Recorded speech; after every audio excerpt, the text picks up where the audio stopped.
All right, we are starting chapter 5, and we're going to combine lessons 1 and 2. They're both in ratios, but they're two different ways of looking at the same thing. So we'll do them together. Let's define a ratio. It's when you compare the quantities of two or more different things. You guys are expert. You're always comparing things, whether you know it or not. I hear you doing that. When I go shopping, I'm always comparing things to get the best deal. So this is a real life skill, but we need to put a little bit of math behind it. And so we're going to look at a few different ways that we can show how we compare two or sometimes three different things.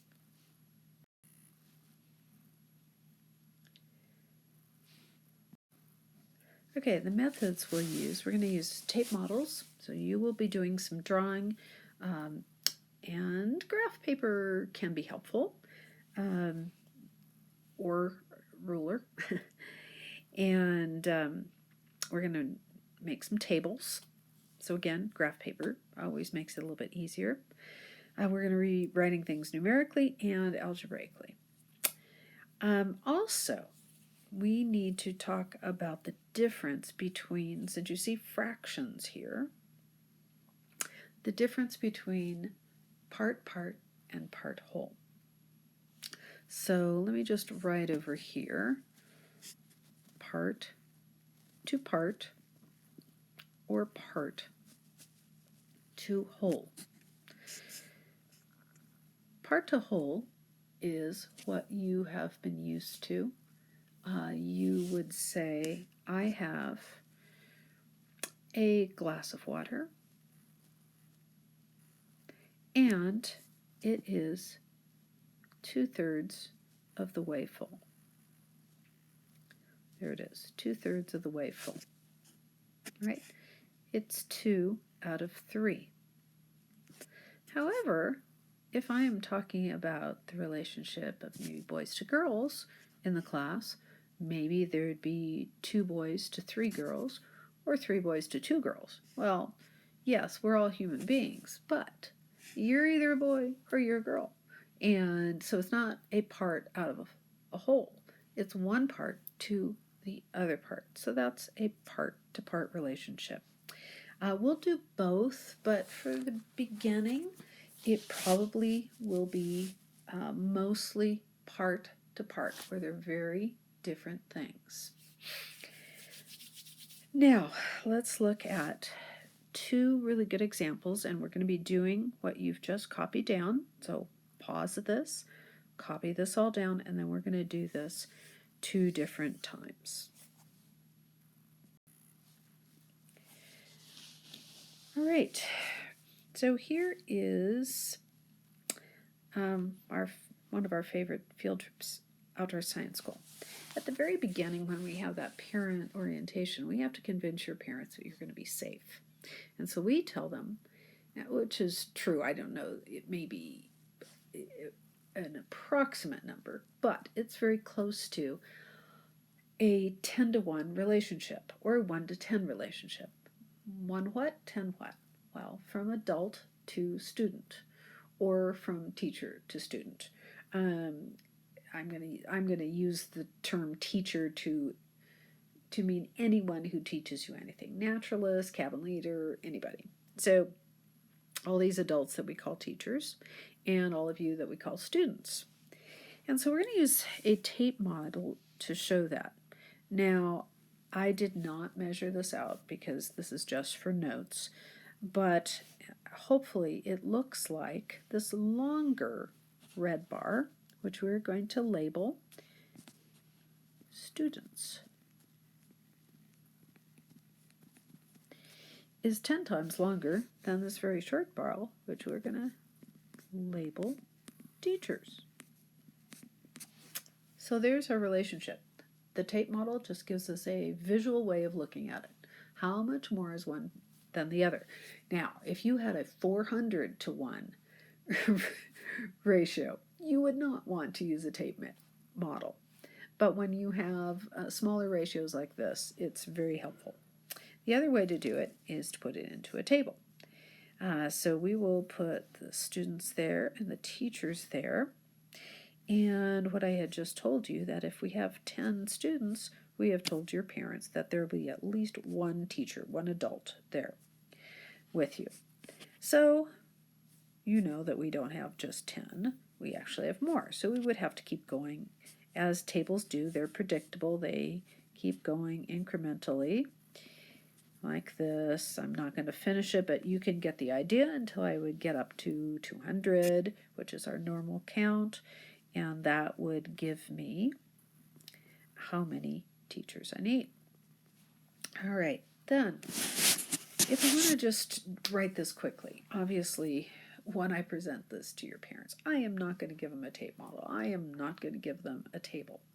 I am simply going to write it out, probably in a sentence, something like this. We are going to have a 1 to 10 ratio.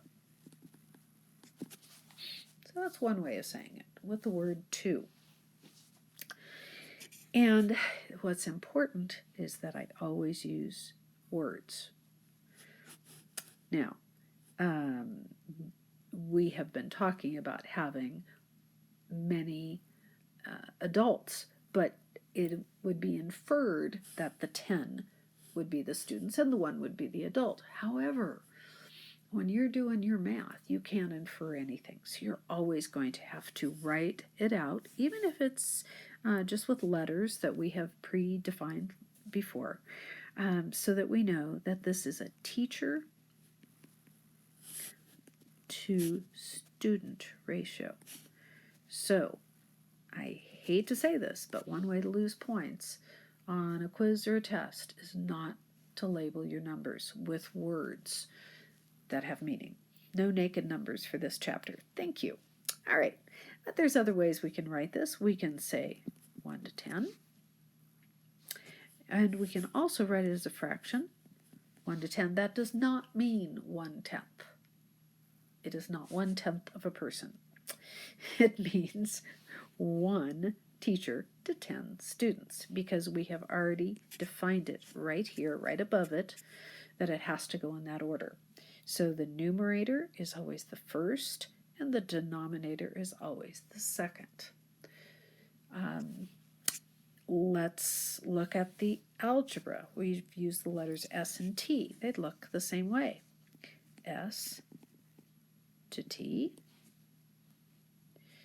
Notice now I'm doing in the opposite order. Depending on the words you use, it doesn't really matter most of the time what order you go into. I could do S colon T, and I could put S and T as a fraction. So there you go. We've done it. This is a part, and we have one more example, and then we're done.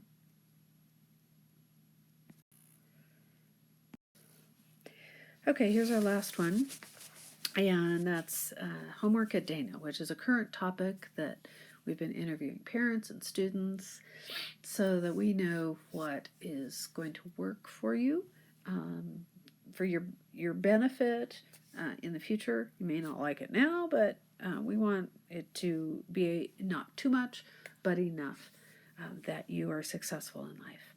So here we go.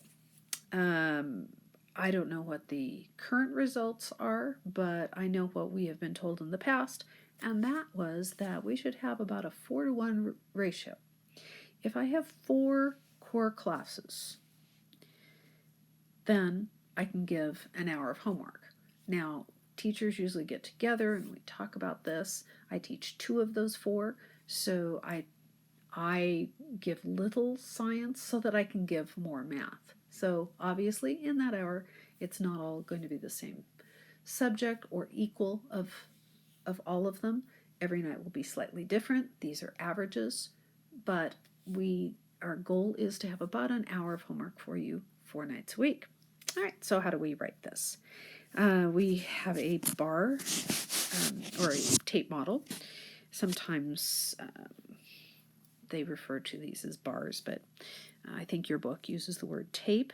So let's see what that's going to look like. I don't know that this is exactly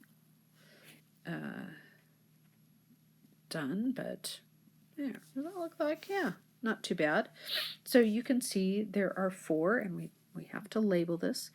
There are 4 hours